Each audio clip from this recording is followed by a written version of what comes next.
بسم اللہ الرحمن الرحیم الحمد للہ رب العالمین والصلاة والسلام علی سید الانبیاء والمرسلین وعلى آلہ وصحبہ اجمعین اما بعد اعوذ باللہ من الشیطان الرجیم بسم اللہ الرحمن الرحیم الحمد للہ رب العالمین الرحمن الرحیم مالک یوم الدین ایاک نعبد و ایاک نستعین صدق اللہ العظیم سبحانک لا علم لنا الا ما علمتنا گرامی قدر معزز سامعین کرام، بزرگوں اور دوستوں،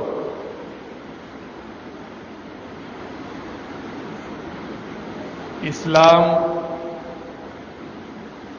ایک کامل اور مکمل ضابطۂ حیات کا نام ہے۔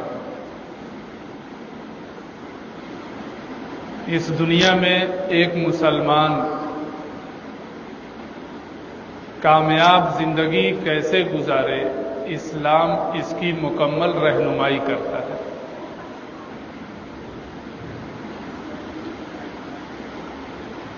انسانوں میں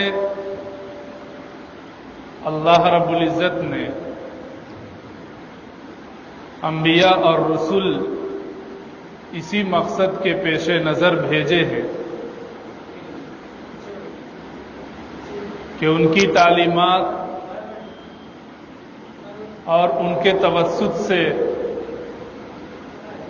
جو شریعت آئی ہے اس کے مطابق زندگی گزاری ہے۔ بلا شبہ ہم اس دنیا میں رہتے ہیں، لیکن اس دنیا میں رہنے کا مقصد صرف دنیا داری نہیں ہے، بلکہ اس دنیا میں رہتے ہوئے آخرت کی تیاری یہ مسلمانوں کی تخلیق کا سب سے بڑا مقصد ہے۔ دنیا داری اور دین داری دو ایسے نام ہیں کہ عموماً ہم سمجھتے ہیں کہ دونوں دو متضاد چیزوں کے نام ہیں۔ جو دنیا دار ہوگا وہ دیندار نہیں ہوگا، جو دیندار ہوگا وہ دنیا دار نہیں ہوگا۔ حالانکہ ایسا نہیں ہے۔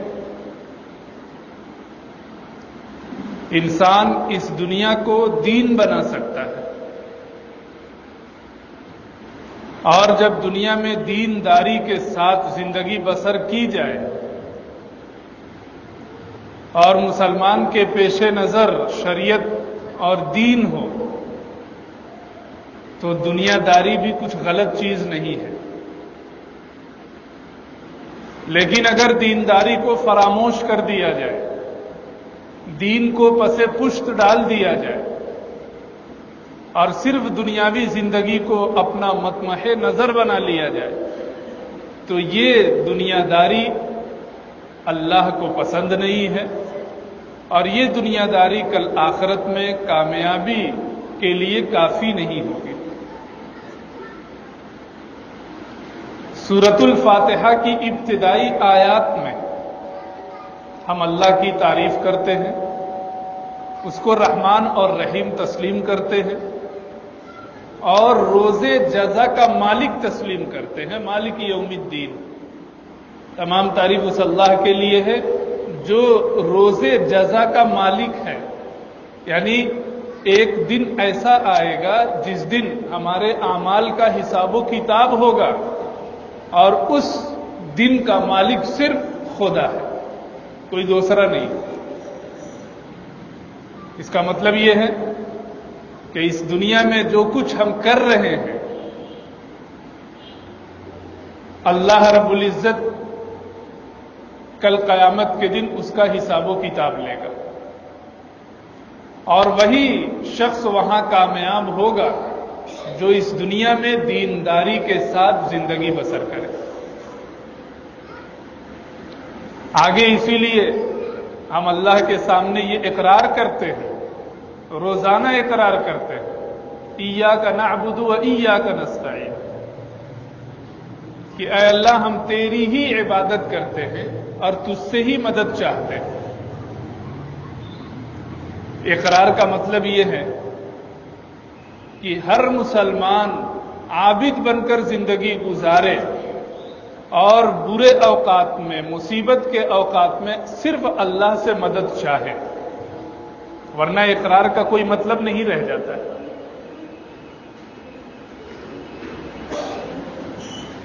الغرض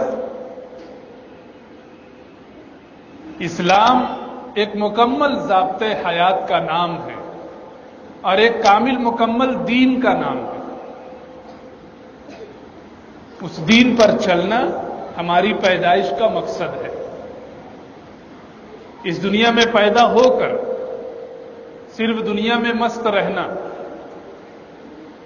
آخرت سے غافل اور بے فکر ہو کر زندگی گزارنا، اور اپنی زندگی کا مقصد صرف راحت اور آرام خیال کرنا، اچھے کپڑے پہننا، اچھے مکانات بنانا، شادی بیاہ کرنا اور اس دنیا سے چلے جانا، صرف یہ مقصد انسان کی پیدائش کا نہیں ہے۔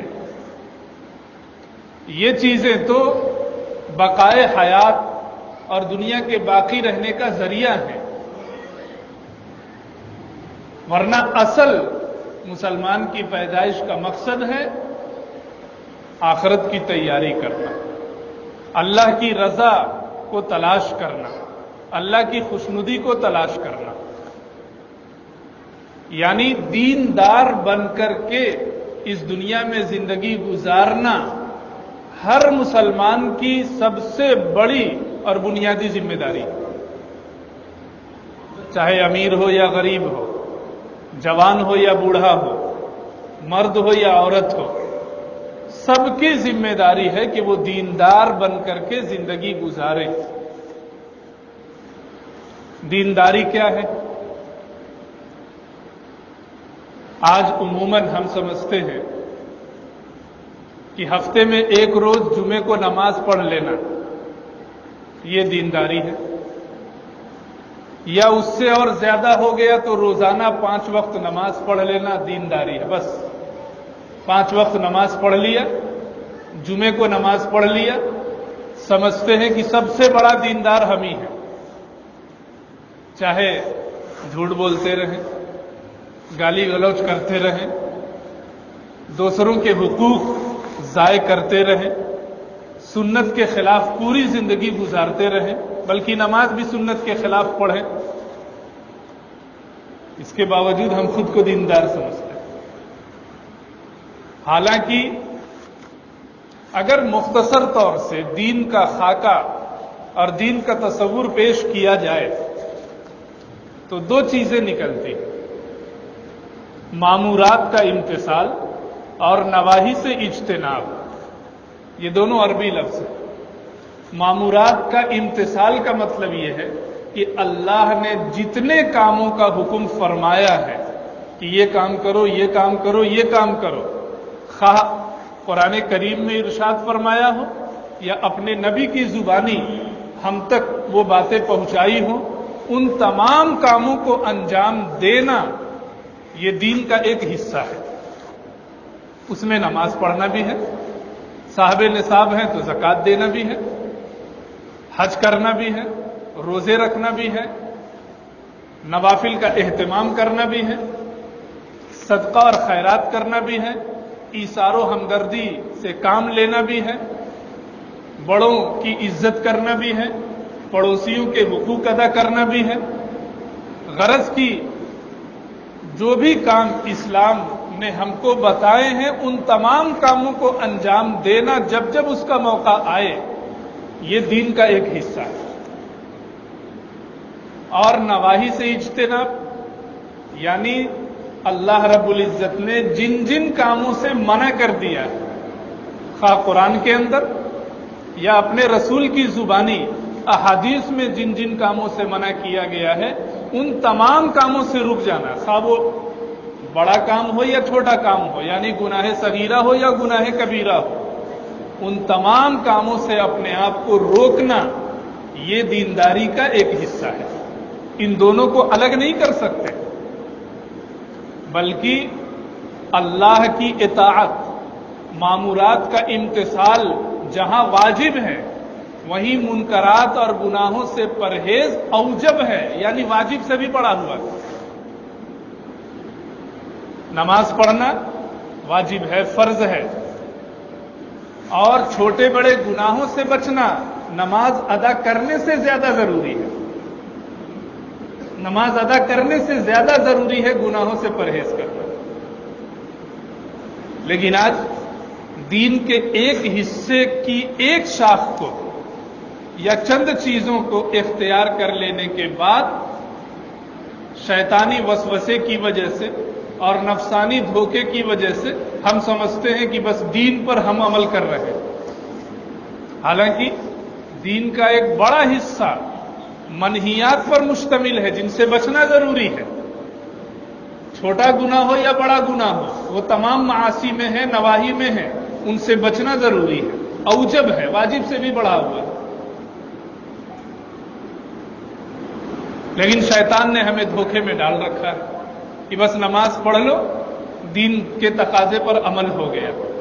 ارے نماز پڑھنا تو دین کے شعبوں میں سے ایک شعبہ ہے، باقی دیگر شعبے، حقوق العباد سے متعلق جو شعبے ہیں، پڑوسیوں کے ساتھ حسن سلوک کرنا، ایثار و ہمدردی سے کام لینا، سچ بولنا، امانت داری سے کام لینا، یہ چیزیں بھی دین کا حصہ ہیں، لیکن ہم اسے دین کا حصہ نہیں سمجھتے۔ آج پکا نماز پڑھنے والا، 5 وقتہ نماز پڑھنے والا بھی جھوٹ بولتا ہے، 5 وقتہ نماز پڑھنے والا بھی پڑوسیوں کو تکلیف پہنچاتا ہے، 5 وقتہ نماز پڑھنے والا بھی بھائی سے لڑتا ہے، 5 وقتہ نماز پڑھنے والا بھی ماں باپ کے ساتھ حسن سلوک نہیں کرتا ہے، تو کیسے دیندار ہو سکتے ہیں؟ ایک دنیا میں بنائی ہوئی گاڑی جو انسان ہی بناتا ہے، اگر اس میں ایک پرزہ بھی خراب ہو جائے، کوئی ایک چیز بھی خراب ہو جائے تو گاڑی نہیں چلتی، ساری چیزوں کا صحیح ہونا ضروری ہے۔ اور دین کی گاڑی ہم سمجھتے ہیں بس جیسے تیسے نماز پڑھ لیں گاڑی چلتی رہے گی، نہیں چلے گی۔ تمام دین کے جتنے شعبے ہیں، ان تمام شعبوں پر عمل کرنا دینداری کا تقاضا ہے، دینداری کا حصہ ہے۔ عقائد سے متعلق چیزیں ہوں، احکام سے متعلق چیزیں ہوں، اخلاق سے متعلق چیزیں ہوں، معاشرت سے متعلق چیزیں ہوں، معاملات سے متعلق چیزیں ہوں، تمام چیزوں پر عمل کرنا دینداری کا حصہ ہے۔ اس کے بغیر آدمی کامل دیندار نہیں ہو سکتا۔ مسلمان تو رہے گا، لیکن ایسا مسلمان رہے گا جس کی مثال اس دیوار جیسی ہے جس پر اینٹ تو ہو لیکن اس پر کلر نہ ہو، پلاسٹر نہ ہو، ظاہر ہے وہ دیوار خوبصورت نہیں دکھتی۔ ایسے ہی ایمان اور اسلام پر اگر تمام طور سے دینداری نہ ہو تو دیوار تو ہے، بنیاد تو ہے، لیکن کمال اور خوبصورتی اور زینت اس میں نہیں۔ اس لیے سب سے پہلی کوشش ہماری یہ ہونی چاہیے کہ ہم دینی تعلیم حاصل کریں، کیونکہ دینی تعلیم کے بغیر ہمیں مامورات اور منہیات کا علم نہیں ہو سکتا ہے۔ کالج اور اسکول کی تعلیم میں آپ کو اللہ کی مرضیات نہیں بتائی جائیں گی، اخبار میں اللہ کی مرضیات نہیں لکھی جاتی۔ جو دین کا علم ہے، وہ جب تک حاصل نہیں ہوگا تب تک اللہ کی مرضیات اور اسلام کے احکام و عبادات ہم نہیں جان سکتے. ان سب کا جاننا ضروری ہے. اس کے بغیر ہم کامل دیندار نہیں بن سکتے. اور یاد رکھیں، جو آدمی کامل دیندار ہوگا کل قیامت کے دن اسی کے لیے جنت کے فیصلے ہوں گے، اسی کے لیے پیغمبر علیہ الصلاۃ والسلام کی شفاعت ہوگی. اور اگر دینداری کے ساتھ ہم نے اس دنیا میں زندگی بسر نہیں کی تو کل قیامت میں کیا ہوگا کچھ کہا نہیں جا سکتا. دیندار بننا ضروری ہے، اور دیندار بننے کے لیے دین کا علم ہونا ضروری ہے اور اہل دین کی خدمت میں بیٹھنا ضروری ہے. آج عام طور سے ہم لوگ کہتے ہیں ارے دینداری بڑے لوگوں کا کام ہے، ہم لوگ چھوٹے موٹے دیندار کیسے بن سکتے، وہ تو علماء کا کام ہے، صلحاء کا کام ہے، یا جو لوگ دیندار گھرانے میں پیدا ہوئے ہیں وہ دیندار بن سکتے، ہم کیسے بنیں گے، ہم تو دنیا دار لوگ ہیں. کہتے بھی ہیں اپنی زبان سے ارے ہم تو دنیا دار ہیں، ہمیں دینداری سے کیا نسبت، اور ہم دیندار بن بھی نہیں سکتے، یہ تو بڑے لوگوں کا کام ہے. یہ سوچ انتہائی غلط ہے. اسلام جیسے بادشاہوں کے لیے ہے ویسے ہی اسلام رکشہ چلانے والوں کے لیے بھی ہے. اسلام جیسے علماء اور صلحاء کے لیے ہے ویسے ہی اسلام مزدوروں کے لیے بھی ہے. کیا مسلمان صرف بادشاہ بن سکتا ہے؟ رکشہ چلانے والا مسلمان نہیں بن سکتا؟ مزدور مسلمان نہیں بن سکتا؟ نچلے طبقے میں زندگی گزارنے والا مسلمان نہیں بن سکتا؟ یقیناً بن سکتا ہے. جیسے سادات گھرانے کے لوگ مسلمان ہوئے ویسے حبشی کے علاقے کے لوگ بھی مسلمان ہوئے. کیا وہ صحابی نہیں بنے؟ جیسے حضرت ابوبکر صدیق، حضرت عمر فاروق رضی اللہ تعالیٰ عنہ نے حضور کو دیکھا اور صحابی بنے ایمان لانے کے بعد، ایسے ہی حضرت بلال اور سلمان فارسی رضی اللہ تعالیٰ عنہ نے جب اسلام قبول کیا تو کیا وہ صحابی نہیں بنے؟ اسلام سب کے لیے ہے، اور جب اسلام سب کے لیے ہے تو دینداری بھی سب کے لیے ہے.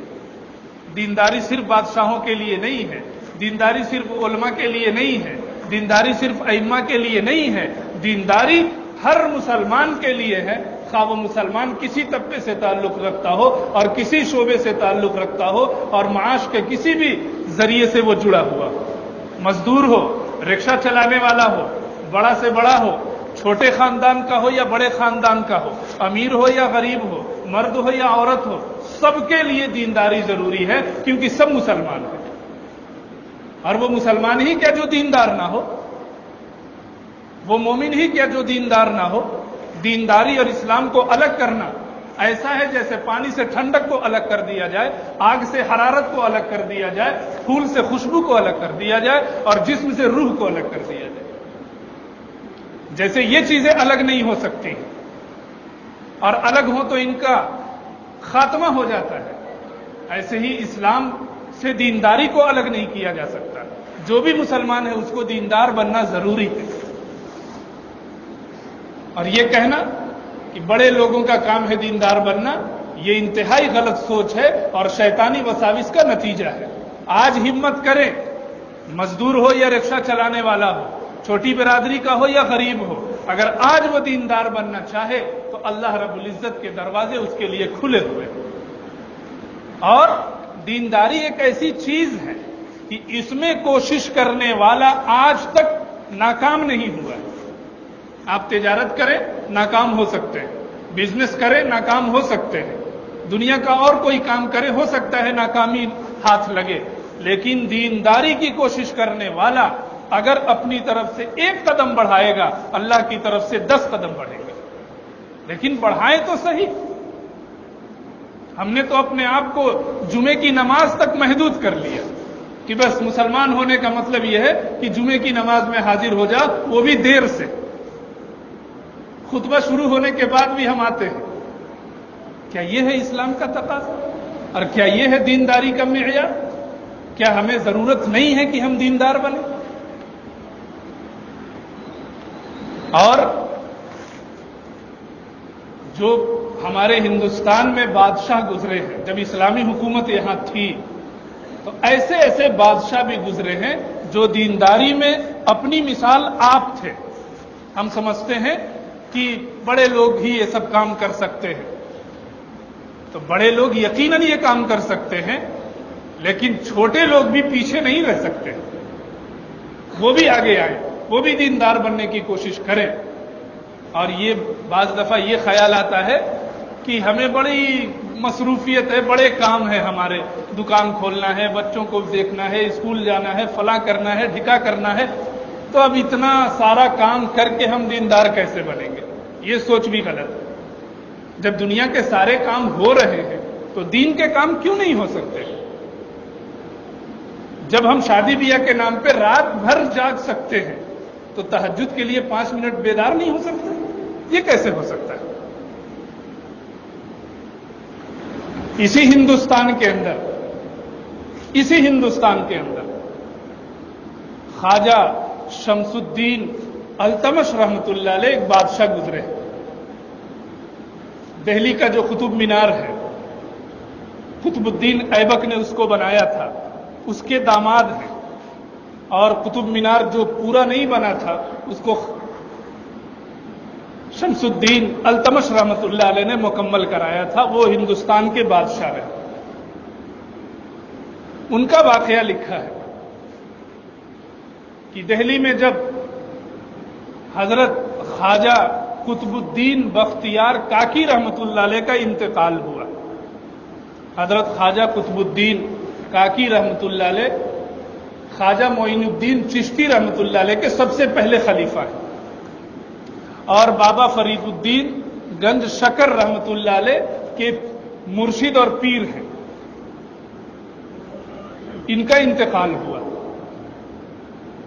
بہت بڑے بزرگ گزرے ہیں یہ سلسلے چشتیہ کے. خواجہ قطب الدین بختیار کاکی رحمت اللہ علیہ کا جنازہ ایک میدان میں رکھا گیا. دہلی کے تمام مسلمان جمع ہو گئے نماز جنازہ میں شرکت کے لیے. تا حد نگاہ انسانوں کی تعداد ہی تعداد تھی. جب جنازہ رکھا گیا اور سب سیدھی ہو گئی تو ایک صاحب کھڑے ہوئے اور کہا کہ حضرت خواجہ قطب الدین بختیار کاکی رحمت اللہ علیہ نے مجھے یہ وصیت کی ہے کہ جب میرا جنازہ رکھا جائے تو مجمع میں یہ اعلان کرنا کہ میری نماز جنازہ وہ شخص پڑھائے گا جس میں 4 خوبیاں ہوں. کیا کیا؟ سب سے پہلی خوبی یہ ہو کہ اس کی کبھی تکبیر اولا فوت نہ ہوئی ہو. تکبیر اولا کا مطلب جماعت سے جب نماز پڑھی جاتی ہے امام اللہ اکبر کہتا ہے اسی وقت سے آدمی نماز میں شریک ہو. آج تو ہم رکوع میں شریک ہوتے ہیں یا 1 رکعت 2 رکعت چلی جائے اس کے بعد شریک ہوتے ہیں. تکبیر اولا سے شرکت کرنے والوں کی تعداد جمعے کے اندر اگر کچھ ہو بھی ہو 5 وقتہ نمازوں میں اب تکبیر اولا کا اہتمام تقریباً فوت ہوتا جا رہا ہے. تو کہا سب سے پہلی خوبی اس میں یہ ہو کہ تکبیر اولا اس کی پوری زندگی میں کبھی فوت نہ ہوئی. اور دوسری خوبی تہجد کی نماز کبھی اس کی قضا نہ ہوئی ہو. اور تیسری خوبی اس نے کبھی غیر محرم عورت پر بری نگاہ نہ ڈالی ہو. اور چوتھی خوبی عصر سے پہلے جو 4 رکعت سنت غیر مؤکدہ ہے وہ کبھی اس کی نہ چھوٹی ہو. یہ 4 خوبیاں جس میں ہو وہ میری نماز جنازہ پڑھائے. اب مجمع میں علماء بھی ہیں، صلحاء بھی ہیں، اور اس وقت کے بڑے بڑے بزرگان دین اور دیگر مسلمان موجود ہیں، لیکن کسی کی ہمت نہیں ہوئی کہ وہ آگے بڑھے، کیونکہ یہ 4 خوبیاں ایسی ہیں جو انسانوں میں جمع ہونا ممکن تو ہیں لیکن بہت مجاہدے کی بات ہے اور ایک مشکل امر ہے کہ آدمی کی تکبیر اولا کبھی فوت نہ ہو، تہجد کی نماز کبھی فوت نہ ہو، عصر کی سنت غیر مؤکدہ کبھی فوت نہ ہو، اور غیر محرم پر کبھی بری نگاہ نہ ڈالی. آج اگر ہم اپنی زندگی کا جائزہ لیں تو تکبیر اولا کیا چیز ہے مسلمان جانتے بھی نہیں. تہجد ایک مظلوم نماز بن کر رہ گئی. سنت مؤکدہ ہے یہ نماز لیکن پورا سال گزر جاتا ہے اور ایک دن ہماری زندگی میں ایسا نہیں آتا ہے جس میں ہم تہجد کی نماز پڑھ سکیں. اور عصر کی سنتیں غیر مؤکدہ تو رہنے دیجیے، ظہر سے پہلے سنت مؤکدہ، فجر سے پہلے سنت مؤکدہ، مغرب کے بعد 2 رکعت سنت مؤکدہ، عشاء کے بعد 2 رکعت سنت مؤکدہ بھی ہم نہیں پڑھتے. اور یہ بھی رہنے دیجیے، اب فرض ہی نہیں پڑھتے. کتنے مسلمان ہیں اس میں؟ اگر کہا جائے کہ آپ ہاتھ اٹھائیں ایسے مسلمان جنہوں نے پورے ہفتے کوئی نماز نہ چھوڑی ہو، تو شاید 1-2 ہاتھ اٹھے. ہے یا نہیں ایسا؟ اور غیر محرم پر نگاہیں، آج تو اللہ کی پناہ، جب تک ہم غیر محرم پہ نگاہ نہ ڈالیں ہماری نگاہوں کو سیرابی ہی نہیں ہوگی. آج بلکہ یہ گناہ ہی نہیں رہا، نہ عورت کی طرف سے نہ مرد کی طرف سے. عورتیں بھی مردوں کو دیکھتی ہیں، مرد بھی عورتوں کو دیکھتے ہیں، اور کوئی گناہ نہیں سمجھا جاتا. آج یہ صورتحال. تو کہا جس میں یہ 4 خوبیاں ہو وہ نماز پڑھائے گا.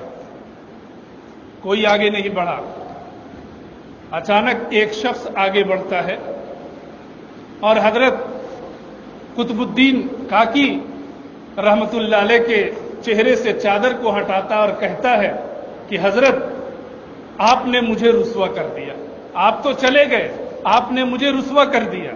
مطلب یہ تھا کہ میرے اندر یہ 4 خوبیاں ہیں، میں نے کبھی دنیا کو دکھایا نہیں تھا، اللہ واسطے میں نے اس خوبی کو چھپائے رکھا تھا، لیکن آج آپ نے نماز جنازہ پڑھانے کے لیے ایسی شرط لگا دی اور مجمع میں ایسا کوئی نہیں ہے، صرف میں ہوں، اس لیے آج میں اپنا راز فاش کر رہا ہوں.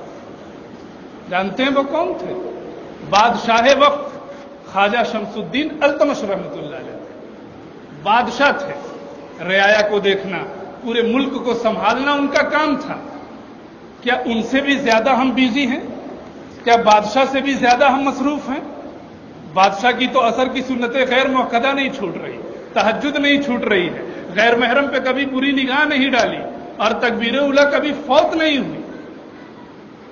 آج ہمارے پاس تو اس سے زیادہ مصروفیت نہیں ہے اور انہوں نے نماز جنازہ پڑھائی. پیچھے جانے کی ضرورت نہیں ہے. سارے صحابہ ایسے تھے، سارے انبیاء ایسے تھے، تابعین ایسے تھے. وہ تو بہت پیچھے ہیں. اسی ہندوستان میں ہمارے آباء و اجداد اور ہمارے بادشاہ وقت ایسے گزرے ہیں کہ اگر ان کی زندگیوں کو سامنے رکھا جائے تو اس میں بڑا درس عبرت ہے. لیکن مسئلہ ہے کہ ہم ہمت کریں، ہم کوشش کریں.